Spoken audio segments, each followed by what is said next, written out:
Puji Tuhan, kita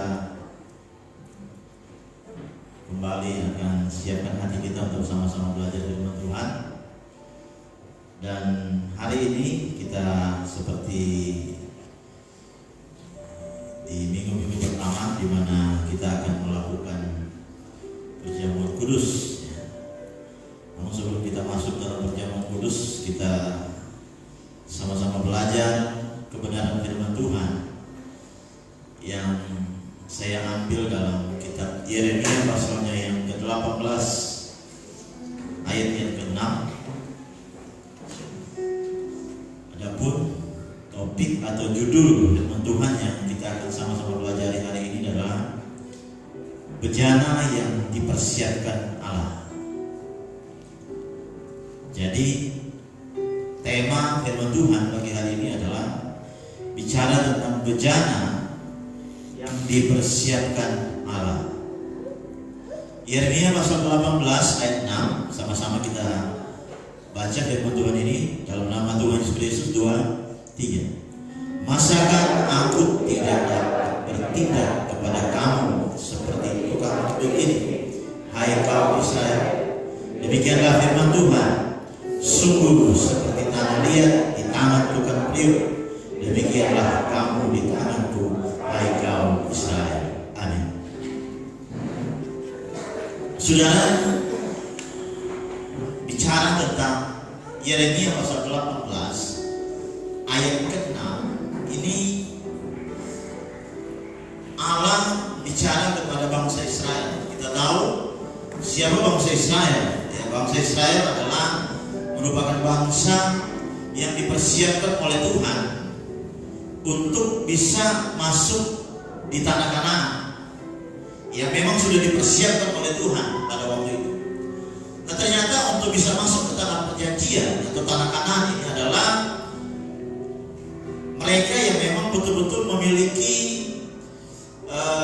satu predikat atau mungkin memiliki ciri khas karakter seperti apa yang diinginkan oleh Tuhan. Jadi mereka yang diizinkan Tuhan untuk bisa masuk ke tanah Israel adalah mereka yang memiliki hati, memiliki pikiran seperti apa yang Tuhan mau.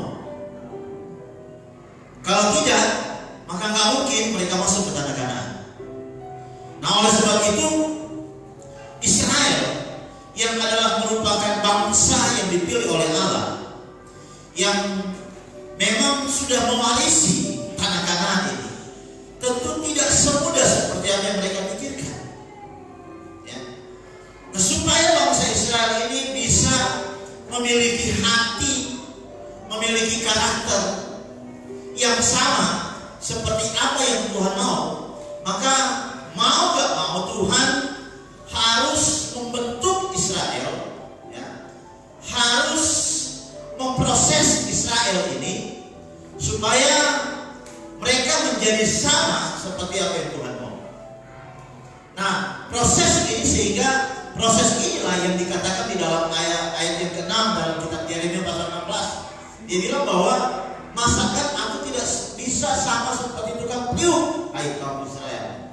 Sebagaimana, kalau saya bahasakan sederhana ini, sebagaimana si tukang peliuk dia memproses sedemikian rupa sehingga bisa menghasilkan bejana. Tahu bejana? Tahu ya? Bejana itu adalah, saya sudah berapa kali katakan, itu sama dengan pot bunga, ya, yang terbuat dari tanah liat bukit, ya, atau tanah apa saja, atau bahan-bahan yang memang dari tanah, kemudian dibentuk menjadi vas bunga, ya, atau pot, ya, atau bahan-bahan pemikat lain.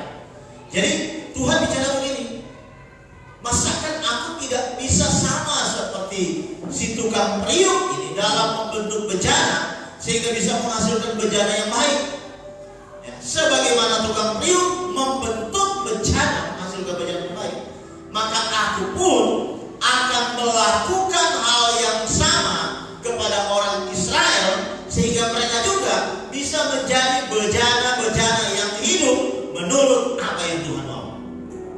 Karena dengan demikian ketika mereka bisa menjadi seperti apa yang Tuhan mau dalam proses bejana, maka mereka adalah orang yang layak untuk masuk di dalam Kanaan yang dijanjikan Tuhan. Saudara, setiap kita adalah Israel rohani. Saya dan saudara yang hadir pagi hari ini adalah Israel rohani. Artinya Anda dan saya adalah umat pilihan Tuhan yang saat ini ada di tangan Tuhan. Kalau Anda ada di tangan Tuhan, ya, kalau Anda ada di tangan Tuhan, sudah menjadi tugas sebagai pemilik atau si penjuna atau si pembuat tembikar yang adalah kita yang menjadi bencana ini untuk memperbaiki sekiranya ada bejana yang rusak. Amin. Jadi sebagai pemilik, yaitu Allah sendiri, saya katakan tadi bahwa kita ini adalah umat pilihan Tuhan. Sebagai umat pilihan Tuhan, tentu kita adalah miliknya Tuhan. Amin. Saudara bisa ada di sini karena saudara mengimani, karena saudara adalah miliknya Tuhan, pilihan Tuhan. Nah, sebagai miliknya Tuhan, maka sudah menjadi tugas sebagai si pemilik, yaitu Allah sendiri, untuk membentuk saya dan saudara supaya kita yang rusak itu bisa mengalami suatu perbaikan dan menjadi bejana-bejana kehormatan. Amin.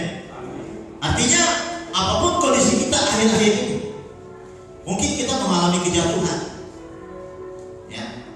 Mungkin kita mengalami masalah yang tidak baik dalam hidup kita hari-hari ini, atau mungkin kita mengalami satu persoalan yang cukup berat. Kita mengalami satu tekanan-tekanan moral, tekanan-tekanan yang ada di sekitar kita. Bahkan terkadang cenderung tekanan ini membuat kita mulai keluar dari kebenaran firman Tuhan. Tapi saya mengatakan camkan ini dengan baik. Kita tetap ada di tangan Tuhan. Peduli apapun masalah yang kau hadapi hari ini, masalah sebesar apapun yang sementara memproses hidupmu, maka perhatikan dengan baik. Kita tetap ada di tangan Tuhan. Amin. Dan di tangan Tuhan, ya, di tangan Tuhan, saya mau katakan kita pasti akan dijadikan Tuhan untuk sesuatu yang lebih baik. Amin. Makanya dalam Roma pasal 8 ayat 28 dia berkata begini, kita tahu sekarang bahwa Allah turut bekerja dalam segala sesuatu untuk mendatangkan kebaikan bagi mereka yang mengasihi Dia, yaitu bagi mereka yang terpanggil sesuai dengan rencana. Jadi tidak peduli apapun masalah yang kau alami hari-hari ini, kalau kau menyadari bahwa kau ada di dalam tangan Tuhan, di dalam tangan Tuhan, maka percaya bahwa hari ini engkau sementara dikerjakan oleh Tuhan untuk menjadi orang yang lebih baik untuk yang ke depan. Satu hal yang harus kita pahami dari seorang pembuat bejana, bejana ini, ya, bejana ini atau pot ini atau perhiasan ini atau tembikar ini, itu dibuat tergantung tukang tiupnya mau dibuat seperti apa. Ya. Jadi kalau kita sekali lagi, kalau Anda sudah memahami bahwa kita ini adalah milik Tuhan, ya, sebagai milik Tuhan, tentu tidak berarti kita tidak lepas dari persoalan, banyak masalah yang kita alami.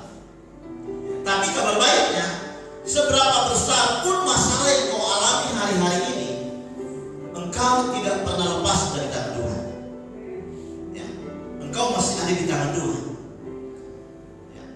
Dan kalau Anda ada di tangan Tuhan, maka yang harus kita pikirkan bahwa selama hidupmu masih ada di dalam tangan Tuhan, separah-parah apapun kerusakan saudara, percaya bahwa Tuhan punya rencana untuk menjadikan Anda untuk sesuatu yang lebih baik dan lebih baik lagi. Masalahnya yang harus Anda pahami sebagai bejana, ya, sebagai bejana, ketika engkau diproses, dibuat oleh Tuhan, dibuat oleh si tukang tiup, maka tentu kita nggak pernah menuntut kita mau jadi seperti apa, ya kan? Kita nggak pernah berpikir kita mau dijadikan seperti apa dalam bentuk bejana. Kenapa? Karena yang pasti si bejana, si tukang periuk ini, ya, si pengrajin pendikar ini, dia akan membuat bejana itu seperti yang dia mau, bukan seperti yang kita mau. Apakah dia membuat kita jadi piala untuk ditaruh di istana? Atau bisa juga dia buat Anda menjadi tumpahan yang biasa? Tidak masalah. Kenapa? Karena semua itu adalah sesuai dengan pandangannya Allah. Betul? Ya. Kalau Anda menjadari, ya, saya mengatakan sekali lagi bahwa Anda harus pahami bahwa saya dan saudara ini adalah bejana.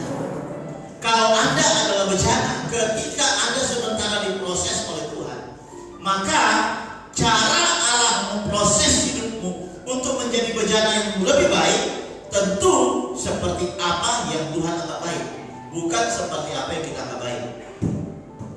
Makanya saya katakan, kalau Allah membuat Anda jadi piala yang ditaruh di istana, ya puji Tuhan. Tapi bisa juga Allah buat bejana itu seperti tempayan biasa, ya, yang mungkin ditaruh di tempat-tempat yang kalau dulu saya tidak tahu, mungkin di tempat ini masih ada juga.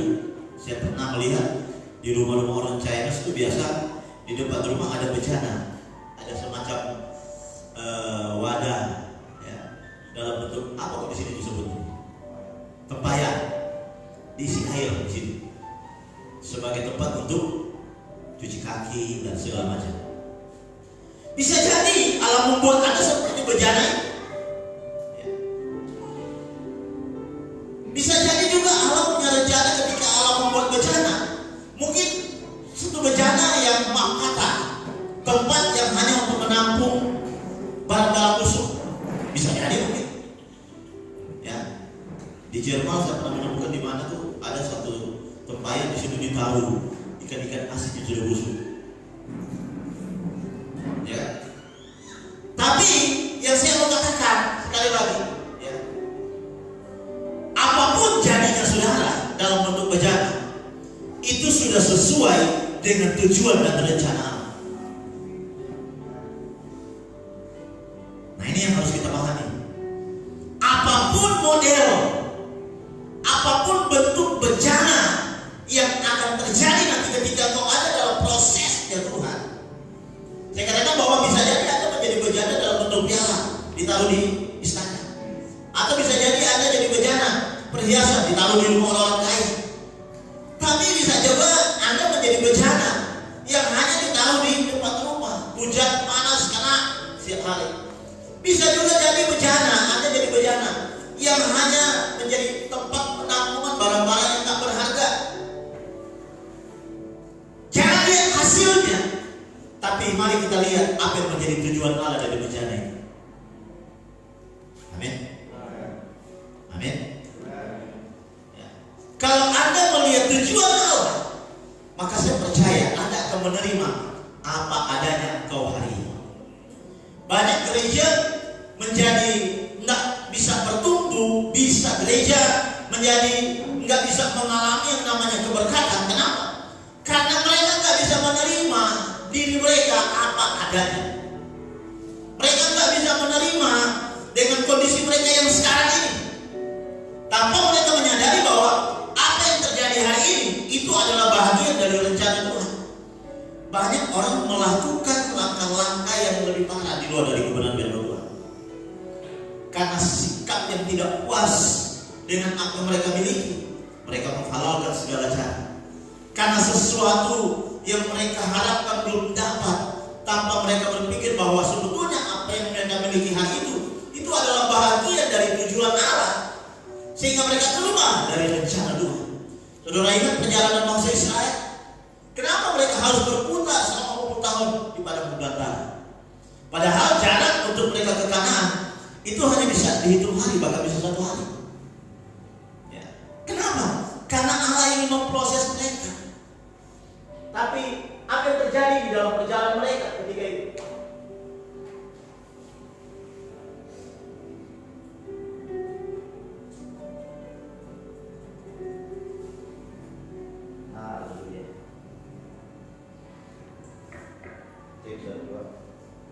1, 2. Jadi perhatikan ya, kenapa bangsa Israel mereka harus melakukan kesalahan berulang-ulang dalam proses perjalanan mereka, mulai dari keluar tanah Mesir sampai ke tanah Kanaan. Kenapa? Karena mereka nggak pernah menyadari hal yang paling penting dari proses Allah itu. Saya katakan bahwa kalau kita bisa memahami tentang tujuan Allah dalam hal pembuatan bencana, maka saya percaya kita akan selalu bersyukur dengan apa yang kita miliki hari-hari ini. Kalau Anda nggak pernah memahami tentang tujuan Allah dalam hal proses pembuatan bencana, Anda dan saya adalah bencana. Saya katakan bahwa dari awal terserah Tuhan. Emang kalau seseorang tukang priuk, tukang bencana, kalau dia membuat bencana, apakah dia akan membuat seperti apa yang bencana itu mau? Enggak. Tanah ini akan tetap tanah dan dia akan ikuti apa yang menjadi kemauan daripada si tukang buat bencana. Nah, ketika si tukang membuat bencana akan membuat sebuah wadah, saya yakin tanah ini nggak ngerti kemana tujuan dari si tukang pembuat bencana. Mau jadi apa dia nanti? Betul? Ya. Tanah ini tidak akan pernah tahu apa yang akan terjadi dari hasil proses yang dilakukan oleh si pembuat bencana. Dia ikut saja. Ya. Dan akhirnya apa yang terjadi? Setelah itu kalau sudah jadi, ya jadi. Seperti saya katakan tadi, bisa jadi atau dialah. Ya. Ini kenapa mati-mati?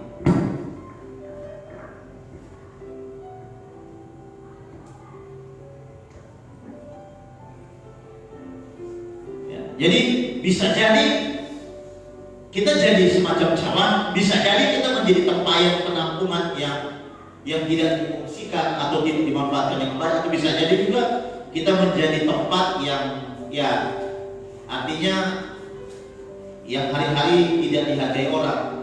Tapi intinya setiap bencana yang dibuat oleh si tukang bencana ini, saya yakin dia punya tujuan tertentu.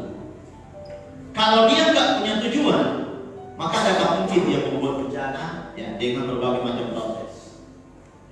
Makanya saya katakan tadi bahwa bangsa Israel kenapa mereka mengalami jatuh bangun dalam perjalanan mereka selama mereka menuju ke tanah Kanaan. Karena mereka nggak pernah memahami tentang tujuan daripada Allah ketika Allah membawa mereka ke tanah. Kalau mereka memahami tentang tujuan daripada Allah, saya percaya bahwa proses itu akan membuat mereka semakin baik, semakin hari semakin baik. Apapun yang terjadi, dan saya yakin kalau mereka bisa mengikuti cara mainnya Tuhan dalam hal proses ketika mereka berada di tanah guru, saya semua bangsa Israel yang keluar dari tanah Mesir itu diselamatkan oleh Tuhan. Masalahnya dari sekian banyak yang keluar dari tanah Mesir, cuma Yosua dan Kaleb yang diselamatkan. Kenapa? Kenapa banyak yang meninggal? Yang meninggal ini adalah mereka yang tidak pernah mengerti tujuan. Nah, hari ini kita mau belajar. Ketika kita dibentuk oleh Tuhan sebagai bencana, maka yang harus kita pahami, kita nggak perlu tahu kita mau jadi apa. Yang hanya kita perlu tahu adalah tujuan Allah dari dalam hubungannya dengan pembentukan bencana. Ya. Kita nggak perlu tahu kita mau jadi model apa bencana kita nanti, tapi yang harus perlu kita ketahui bahwa tujuan Allah untuk membentuk kita, untuk membuat kita untuk menjadi tangguh dalam menghadapi persoalan dan tantangan. Seberapa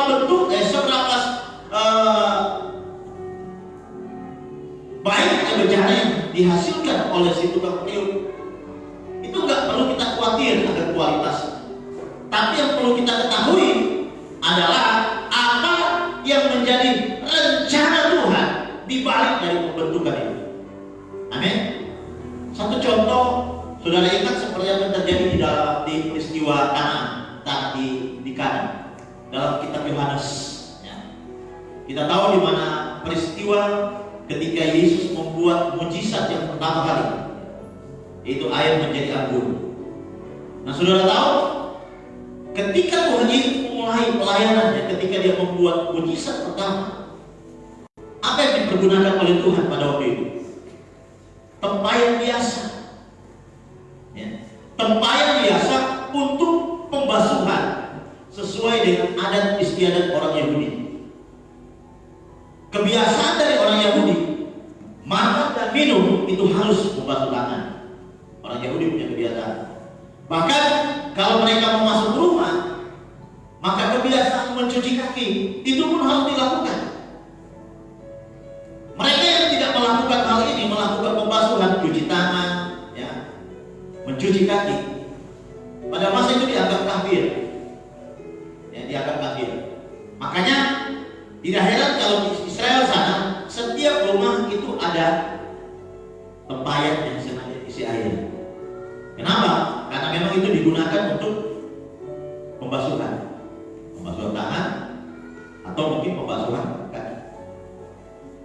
Nah, saudara, apalagi pada saat itu sedang berlangsung pesta, tentu tempat itu akan banyak sekali tempayan. Ya, pada masa itu di dalam Yohanes pasal 4 pasal 5 akan diadakan pesta. Nah, kebayang tidak berapa jumlah orang yang hadir dalam pesta itu.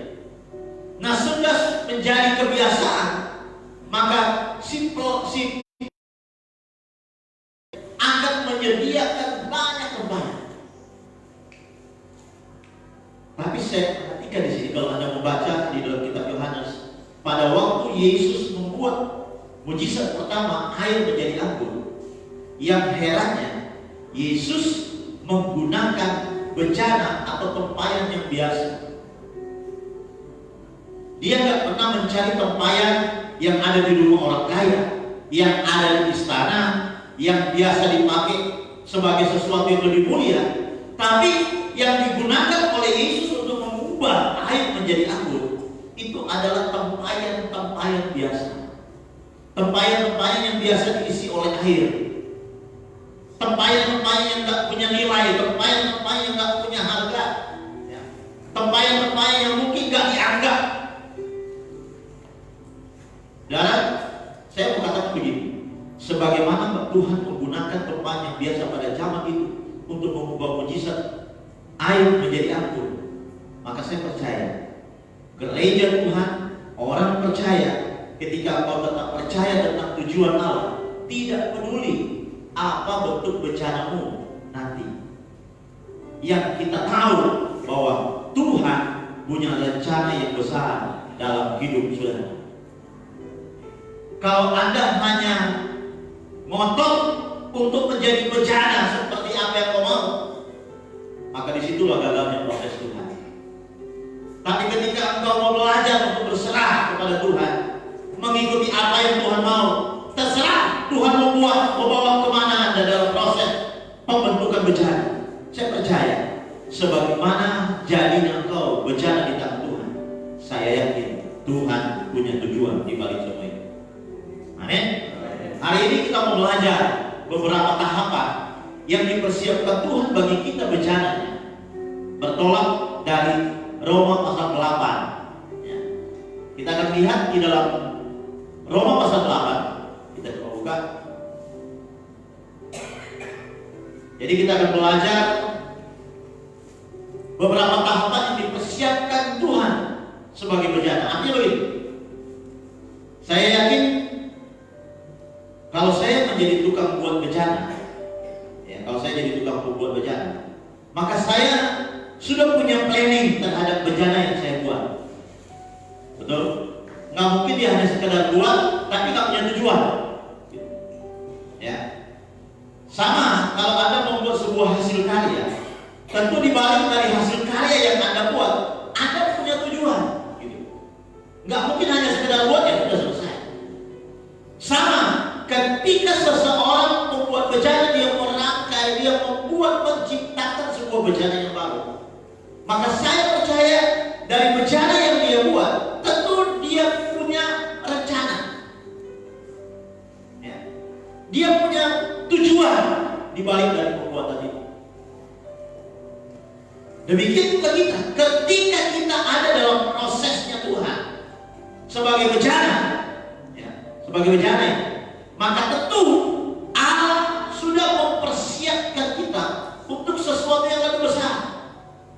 Nah, apa itu dipersiapkan oleh Allah sebagai bejana? Artinya tidak peduli seperti apa bentuk atau model bejana hidup kita, ketika kita ada di tangan Tuhan, kita akan menjadi bejana-bejana kemuliaan Tuhan. Amin. Jadi sekali lagi, tidak peduli seperti apa bentuk atau model bejana kita.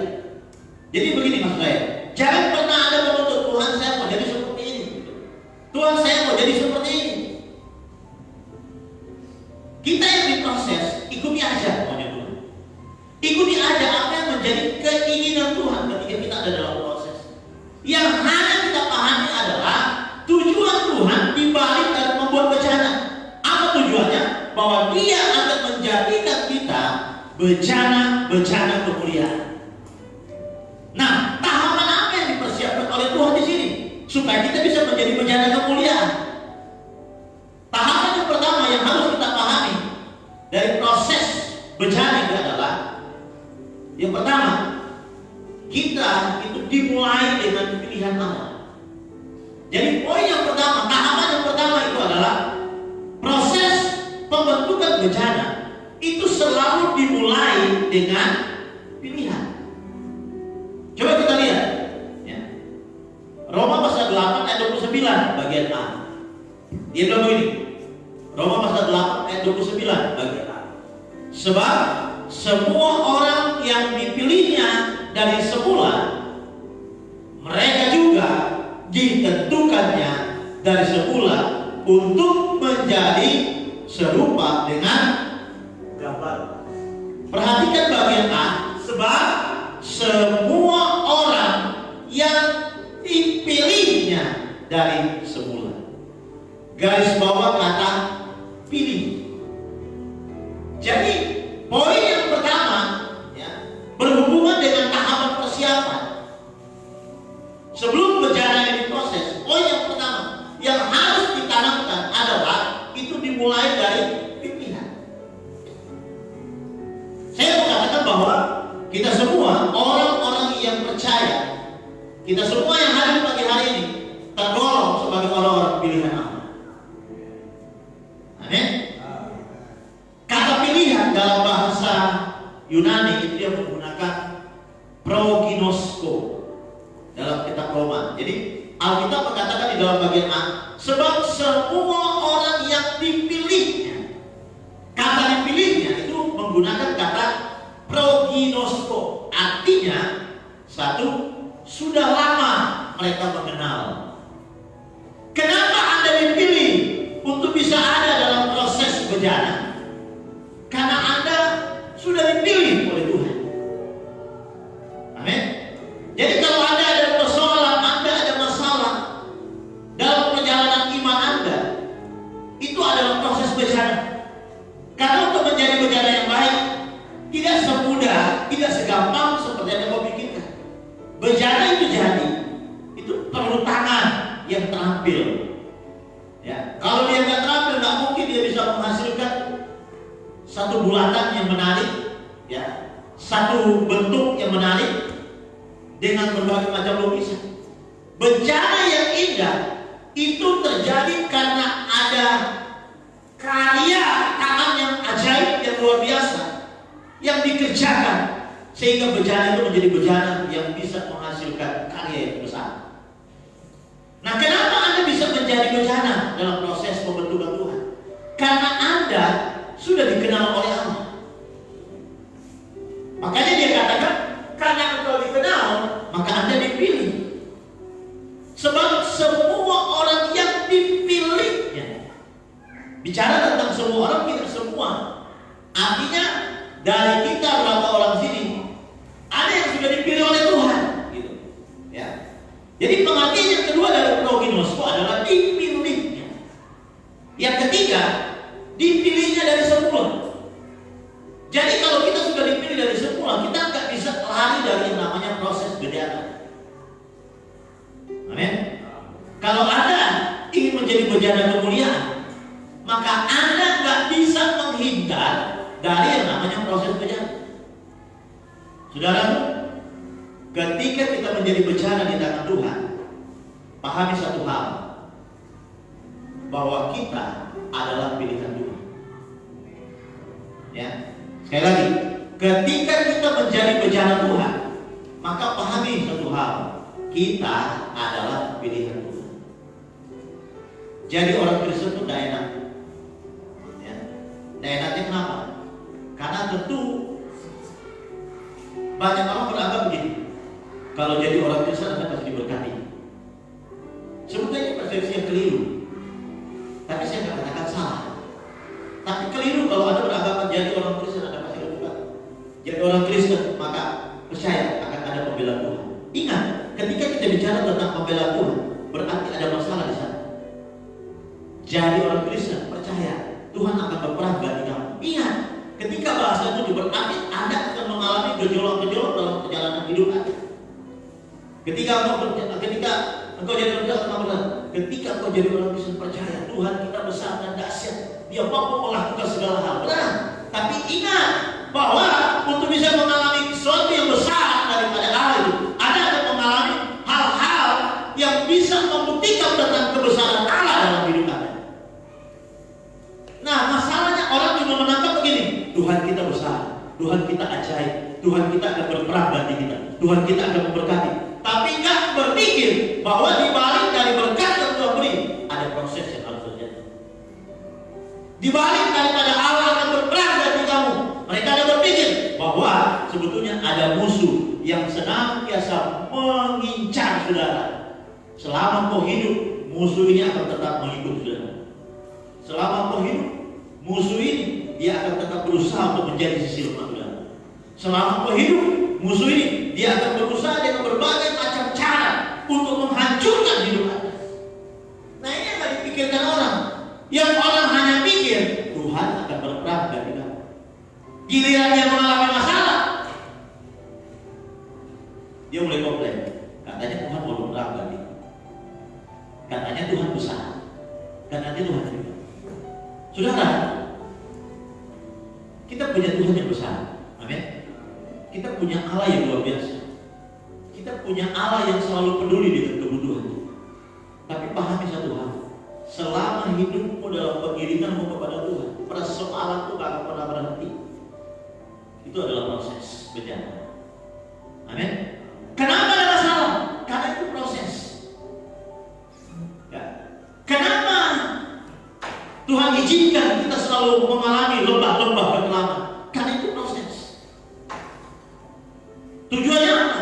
Untuk menjadikan Anda sebagai bejana kemuliaan. Amin. Ya. Jadi kalau Anda jadi orang percaya, berarti Anda tak pernah ada masalah. Saya bilang tidak ada masalah. Masalahnya, kalau Anda tidak mengerti apa tujuan itu masalah hadir dalam keluarga.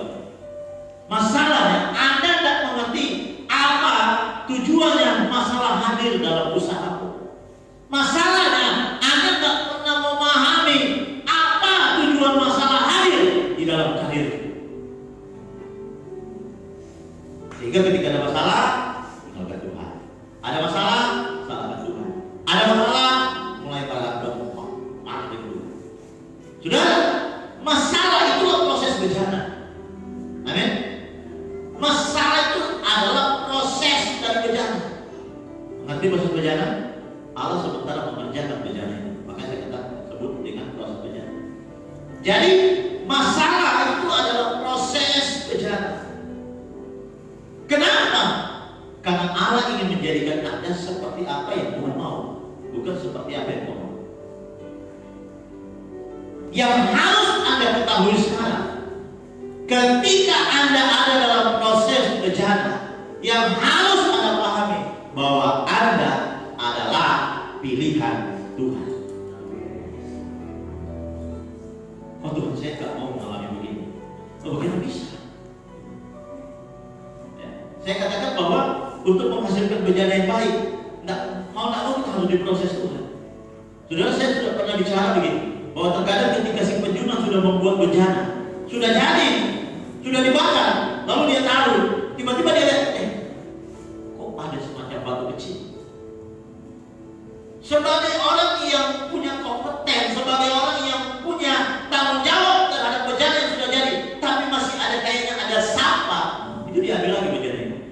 Dia nggak begini, nggak ada orang dia, amplas saja, ya bisa saja, amplas saja. Selama orang tak tahu, nanti kalau orang tanya datang, Pak, kok ini bejana seperti ada? Oh, itu model, sengaja ditaruh untuk menambah kualitas atau nilai dari si bejana. Padahal itu kotoran. Ya. Nah kalau manusia seperti ini, kenapa? Karena dia pikir, oh udah jadi saya mau dirusakan, karena butuh kerja orang lain. Enggak, Tuhan nggak seperti ini. Tuhan lihat ada kecil saja kotoran yang melekat di bejana itu, dia ambil kembali, dibagi, dia proses kembali supaya bisa menjadi bejana yang lebih baik. Sama dengan kita, saya dan saudara adalah pilihan Tuhan. Amin. Kita dipilih oleh Tuhan untuk masuk dalam proses bejana. Saudara, orang-orang yang dipilih selalu adalah orang-orang yang mau taat dan setia untuk mengerjakan kehendak Allah. Contoh, Abraham. Saudara tahu cerita tentang Abraham, Tuhan pernah berjanji bahwa dia akan diberkati menjadi bangsa yang besar. Ya. Proses bagaimana Abraham keluar dari Ur Kasdim. Yang pertama adalah dia terima janji bahwa Abraham akan diberkati menjadi bangsa yang besar. Nah, saudara, dia atau Abraham tidak beralasan sedikit pun ketika dia dipanggil keluar dari tanahnya. Kalau saya tidak salah, ketika itu dia berumur 75 tahun. Umur 75 tahun Tuhan panggil dia, Abraham, kamu ke atas sana, berangkat. Nah, waktu itu Tuhan tidak kasih tahu kemana dia pergi. Nah, pada waktu dipanggil, saya mengatakan Abraham tidak punya alasan untuk tidak keluar dari tanah. Yang dia lakukan adalah keluar, dengan bermodalkan bahwa dia akan dijadikan sebagai bangsa yang besar. Lanjut, ketika usianya 90 tahun, kembali Tuhan bicara melalui janjinya bahwa Abraham akan punya keturunan seperti bintang di langit, seperti pasir di laut, melalui istrinya yang sah yang bernama Sarah. Sampai Sarah usia 100 tahun itu menjadi. Bayangkan janjinya itu nanti didapat ketika Sarah sudah mendekati umur-umur yang sudah satu abad. Ada tidak di sini yang melahirkan sudah 70 tahun anak pertama? Ada? 40 tahun saja orang bilang tak mungkin, ya kan? Sudah 70 tahun Tuhan bilang, Abraham, kamu akan punya anak, bahkan keturunan akan banyak seperti bintang di langit. 70 tahun, 90 tahun, 100 tahun baru dapat anak. Belum sampai itu, dan Abraham pun tetap setia sampai dia memperoleh janji anak itu. Saudara, dari kawin, orang kawin saja 1 tahun saja dan dikasih anak udah protes, ya kan? Bahkan sekarang sudah banyak cara, ada cloning dengan segala macam kecanggihan teknologi, orang bisa mengcloning. Ya, saya nggak perlu bicara tentang cloning. Ya. Ada orang ambil anak orang, dijadikan anak, katanya untuk apa? Memancing. Hebat juga, saya tidak tahu dia punya hubungan ini dengan medis, saya tidak tahu. Ya. Bagaimana ceritanya kita ambil orang untuk memancing sehingga kita dapat anak? Ya, saya tidak tahu. Ibaratnya begitu. 1 tahun, 2 tahun gak dapat anak, orang udah stres. Abraham yang umur 100 tahun.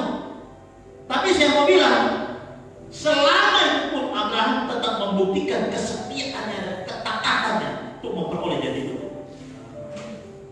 Amin. Apa yang mustahil bagi manusia, tidak ada yang mustahil bagi Tuhan. Janji Tuhan juga digenapi. Abraham memperoleh anak, namanya Ishak. Terus setelah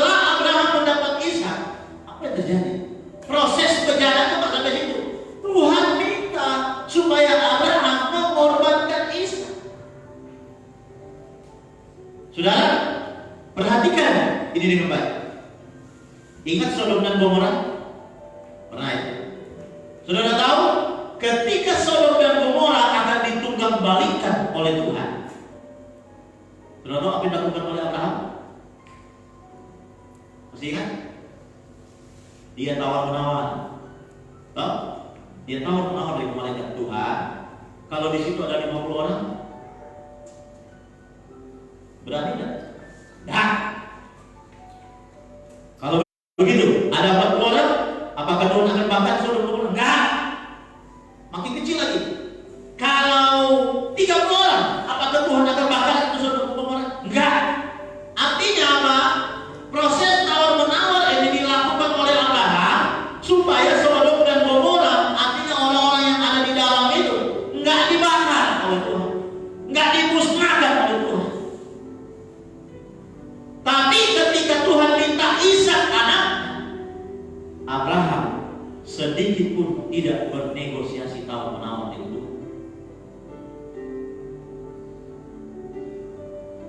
Dia nggak bilang, Tuhan kan sudah janji. Katanya Tuhan, saya punya keturunan seperti itu. Untuk orang lain dia berani negosiasi.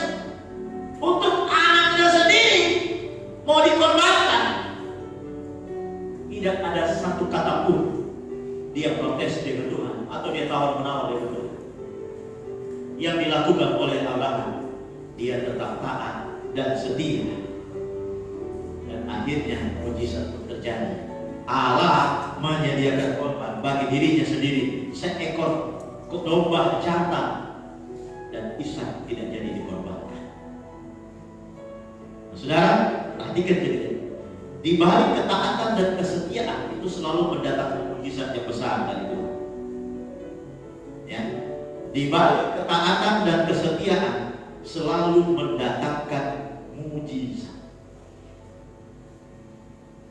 Saudara, seberapa hebat pun proses yang harus dilalui oleh Abraham, yang saya dapat melalui cerita ini, seberapa hebat proses yang harus dilalui oleh Abraham sebagai bencana, yang kita perhatikan Abraham tetap taat dan setia sampai penggenapan firman Tuhan itu terjadi atas hidup.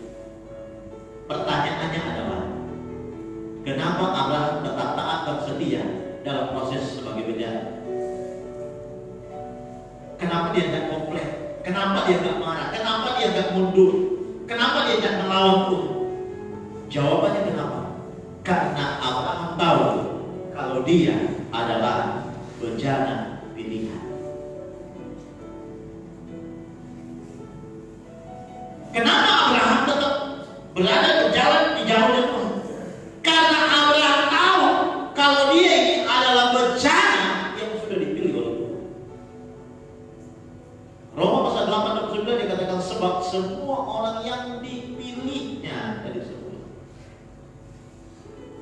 Abraham tidak mau komplain, Abraham tidak mau marah, Abraham tetap ikuti proses, meskipun itu terkadang menyakitkan. Dia tetap jalan. Kenapa? Karena dia tahu dia itu adalah bencana pilihan. Kalau bencana pilihan, proses apapun menyakitkan, seberapa menyakit apapun menyakitkan yang dialami, dia tahu dia adalah pilihan. Amin. Ya. Dan dia tahu hidupnya sebagai bencana ada di tangan Tuhan yang terampil, yang punya rencana yang besar atas hidupnya sebagai orang yang sudah ditentukan oleh Tuhan untuk menjadi bangsa yang besar. Saudara, saya percaya di dalam firman Tuhan ada begitu banyak janji-janji Tuhan yang Tuhan janjikan bagi kita gereja Tuhan ini.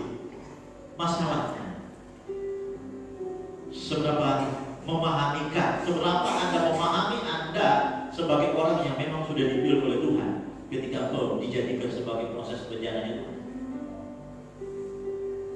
Banyak kita nggak bisa bertahan dalam mempertahankan iman kita. Kenapa? Ya, kita gagal. Kita terkadang lebih mengikuti hawa nafsu kita. Kita lebih memilih ego kita. Kenapa? Karena Anda tak menyadari bahwa sebetulnya Anda sudah dipilih oleh Tuhan. Saudara, coba andainya saya bilang di sini saya dapat benar.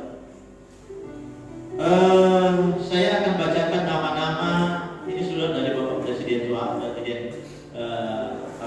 Jokowi. Bunyinya begini, bahwa di sini ada beberapa nama yang sudah ditentukan oleh Bapak Presiden Jokowi untuk menjadi orang yang dipilih oleh Presiden dalam hal untuk bisa memiliki hal-hal yang dianggap istimewa. Akhirnya saya baca, siapa saja itu disebutlah namanya A, B, C, D, E, F, G. Nah saudara, kalau Anda dipilih tiba-tiba hari ini misalnya jam 8 Bapak Jokowi datang kepada kita, semua jemaat yang tercantum di nama yang dipilih harus hadir. Saya yakin Anda tidak akan ibadah. Atau Anda tahu dalam ibadah? Tidak akan ibadah, percaya. Masih jam 6 subuh Anda sudah komplit dengan jas. Yang tidak biasa pakai jas, sudah pakai jas. Pakai dasi lagi. Jokowi datang, dia sudah duduk di situ. Malu, dia orang pilihan. Siapa itu? Bapak ini. Apa dia komplit dengan jas? Orang pilihan. Ini kan hari Minggu, orang pilihan. Kalau Anda memahami bahwa Anda adalah pilihan Tuhan, maka saya yakin apapun yang terjadi dalam perjalanan hidupmu sebagai bencana, Anda akan tetap eksis, Anda akan tetap taat, Anda akan tetap setia. Karena di balik dari proses itu, sebagaimana Abraham menghasilkan mujizat, Anda juga akan mengalami mujizat dalam perjalanan hidup. Amin. Saya dan saudara adalah pilihan Tuhan. Poin yang kedua, selain pilihan kedua, visi Tuhan punya visi untuk menjadikan Anda seperti Kristus. Coba lihat dalam ayat yang ke-29 dalam Roma pasal 8. Sebab semua orang yang dipilihnya dari semula yang pertama, mereka juga untuk menjadi seperti gambaran anak. Jadi poin yang kedua adalah visinya. Kalau Anda dipilih, maka tentu Allah punya visi, Allah punya tujuan. Tujuan apa? Menjadikan Anda menjadi serupa dengan gambaran. Amin. Jadi kalau Anda diproses oleh Tuhan sebagai bencana, camkan ini dengan baik. Anda dipilih, meskipun itu menyakitkan, Anda sudah ditentukan oleh Tuhan. Kenapa harus diproses? Loh, tujuan Anda luar biasa. Bukan hanya sekedar jadi bencana, tapi Alkitab mencatat Anda akan dijadikan serupa, segambar dengan Tuhan.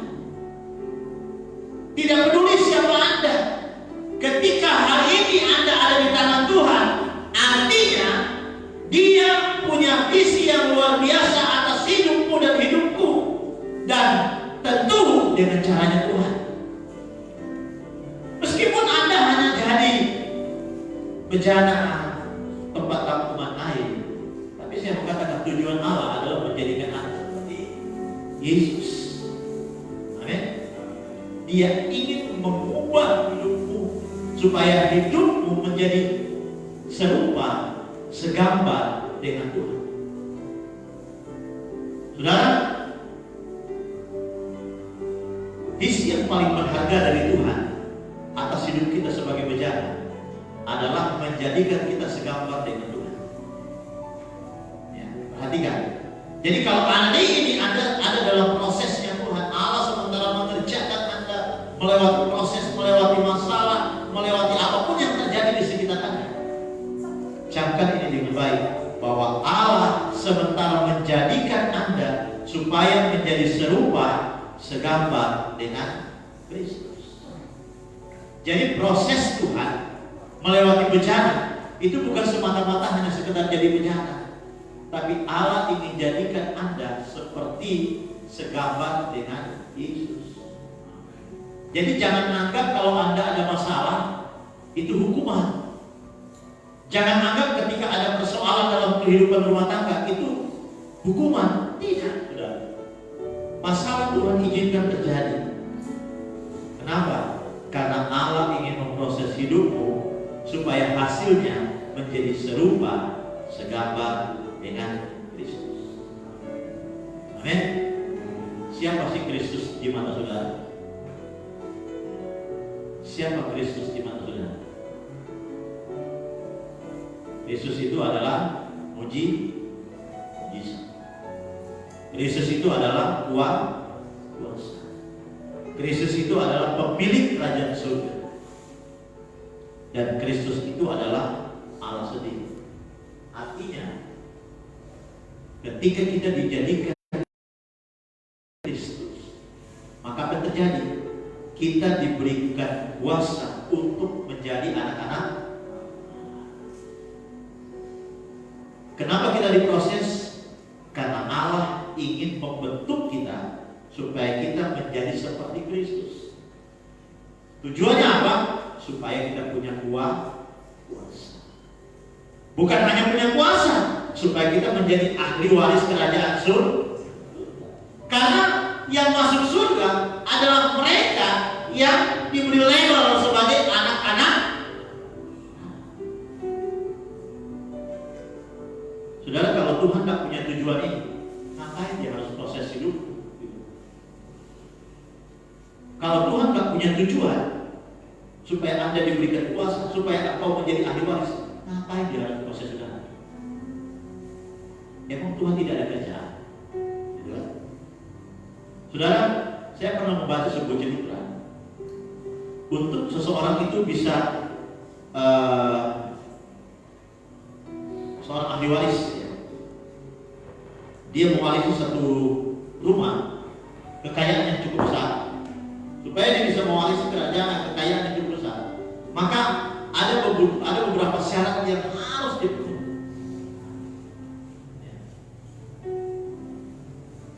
Saya membaca ada seorang anak yang sudah lama hilang, dan ketika keluarganya sudah meninggal, anak ini mendapat surat kalau dia mendapat warisan yang besar, kekayaan dari orang tuanya. Nah, untuk dia bisa menerima kekayaan ini, dia harus memenuhi beberapa syarat. Nah, ketika dia membaca begitu besarnya, banyaknya harta yang ditinggalkan untuk seorang anak, mau tak mau dia harus melakukan apa yang dituntut dari syarat itu.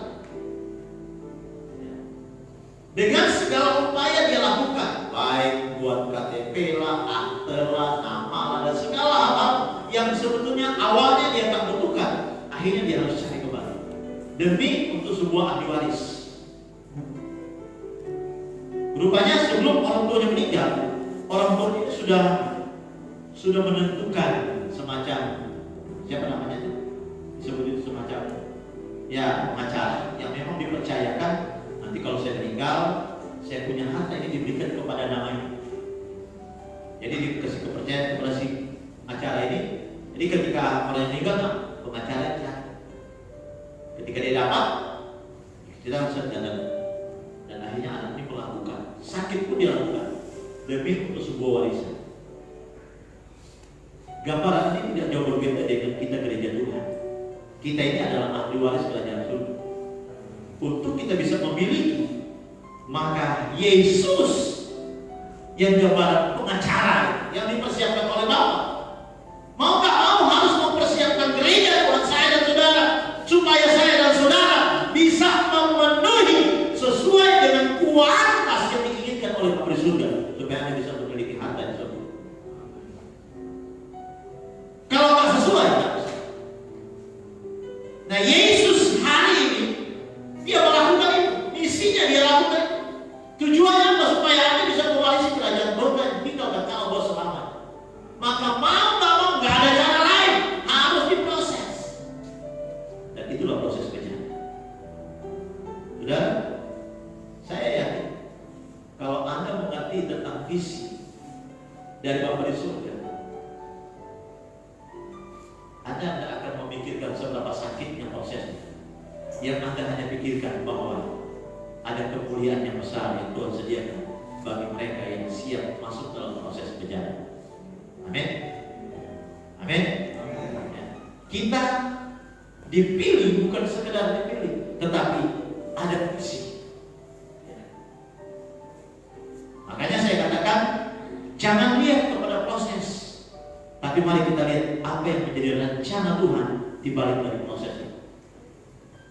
Ya. Kalau gitu apa yang harus kita lakukan hari ini? Setia terus kepada Tuhan. Karena kita adalah pilihan Tuhan. Ya, kalau kita sudah dipilih Tuhan, sekarang ketika engkau ada masalah, ketika engkau seolah-olah mengalami satu masalah yang besar dalam hidup, udah jangan ngomel, percaya saja Anda sudah dipilih oleh Tuhan. Jangan lihat masalahnya, lihat kepada Tuhan. Ya. Yang kedua, ketika engkau mengalami proses, percaya bahwa di balik dari proses itu Tuhan punya visi. Dia tidak hanya sekedar menganiaya saudara, menyiksa saudara, ya, membagi saudara. Saudara, kita bukan di ospek, ya. Kalau orang kuliah ada istilah ospek, ya, di kuliah ada ospek. Kakak tingkat kita mengerjai. Nah mereka bahkan yang mengerjai kita tak ada tujuan.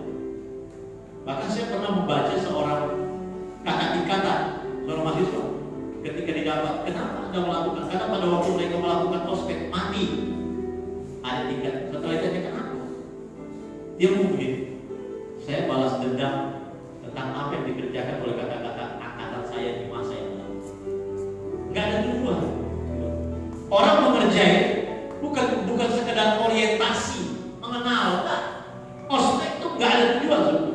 Lebih kepada untuk mengenai. Tapi kalau Yesus dia memproses dan mungkin sakit yang kau alami hari ini, saya mengatakan percaya Anda ada di visinya Allah. Dia nggak sembarang menyakiti saudara.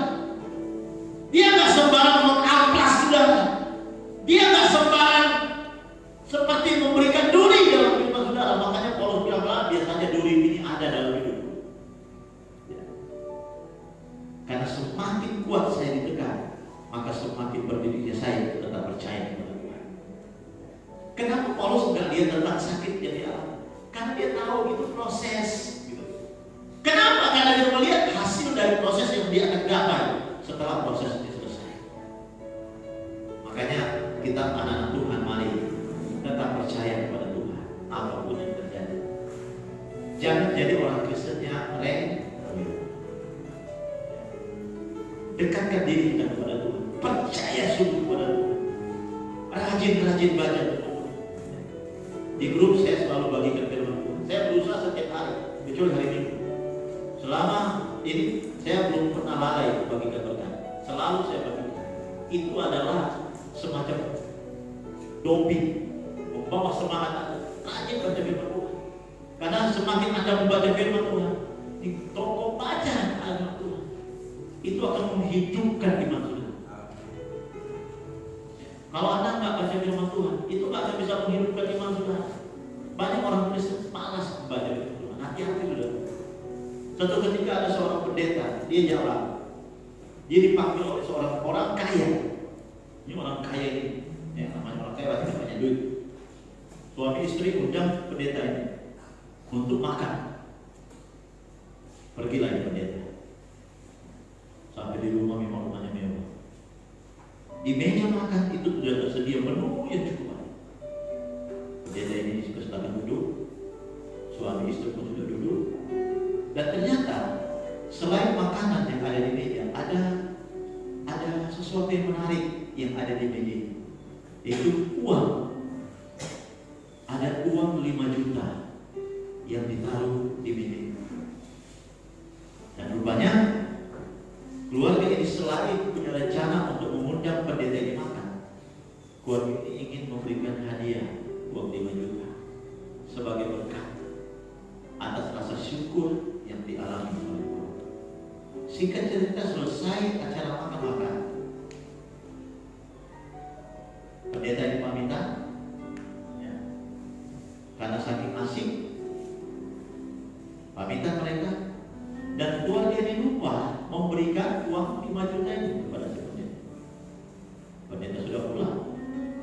Pak, ada lagi yang saya lupa, uangnya belum kasih. Ayo, pergi ambil. Pas mereka pergi ambil, pendeta udah pergi. Alangkah terkejutnya pendeta ada keluarga suami istri. Kenapa? Mereka terkejut bukan pendeta itu pergi. Mereka terkejut ketika mereka sampai di meja, uang 5 juta itu udah hilang. Udah raib. Mulai mereka berpikir, loh, Pak, uangnya mana? Tadi kan terus ini. Iya, terus ini. Loh, kemana? Loh kok? Mau masih enggak, udah hilang. Loh, kan cuma kita bertiga yang makan dong. Jadi siapa yang ambil? Wah, ini pendeta yang kok bisa segitunya? Mulai mereka. Kan uang itu mau ditaruh ke pendeta. Namanya juga pendeta ambil diam-diam. Jadi pendeta mencuri. Udah, kalau begitu, udah, itu saja. Berapa sih 5 juta? Ya, 1 bulan, 2 bulan. Keluarga ini tidak mau sembahyang lagi. Ya, kenapa? Karena pendeta curi 5 juta mereka. 3 bulan kemudian, ketika pendeta ini lagi jalan-jalan, ketemulah si pendeta ini dengan si istrinya secara tidak sengaja. Istrinya bikinnya mau lari, tapi karena sudah ketemu, langsung, Pak pendeta, selamat pagi. Selamat pagi. Pendeta ini biasa-biasa. Ya? Apa kabar Pak? Baik. Oh, gimana kabar saudara, Ibu? Si pendeta ini menanya, Ibu ini yang kabar baik Pak. Langsung pendeta, Pak, maaf ya Pak, kenapa? Pasti Bapak sudah bertanya-tanya kenapa kami sudah tidak ibadah selama Ramadan. Oh iya, kenapa? Iya, kami sudah tidak ibadah di tempat Bapak. Ya, kami sudah pindah gereja lain. Kenapa? Iya, habis Bapak mencuri uang 5 juta. Oh, uang 5 juta. Oh iya, saya ingat. Memang pada waktu kita makan, saya melihat ada uang 5 juta. Dan uang 5 juta itu saya ambil, tapi saya taruh di Alkitab Ibu. Saya taruh di situ karena takut nanti bisa ketumpah saus. Jadi saya simpan di Alkitab Ibu. Ibu itu langsung merah, malu karena sudah dengan berbagai macam tuduhan, ya, mencas si pendeta ini sudah mencuri. Lalu apa yang terjadi? Maksudnya, Anda memahami maksud cerita ini?